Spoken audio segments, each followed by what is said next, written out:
जरी ज़मीन को सालाना ठेके पर देना कैसा है। इस तरह अगर ठेके पे दी जाए,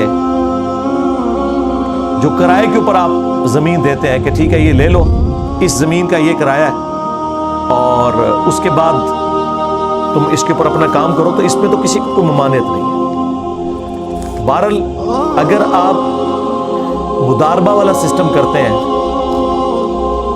इस तरह की पार्टनरशिप करते हैं कि ज़मीन तुम्हारी होगी, ऊपर खेत मैं लगाऊंगा या फल मैं लगाऊंगा और प्रॉफिट आधा आधा कर लेंगे, और कल को जब प्रॉफिट ना हुआ उल्टा नुकसान हो गया तो नुकसान भी आधा आधा करेंगे, तो ये गलत हो जाएगा।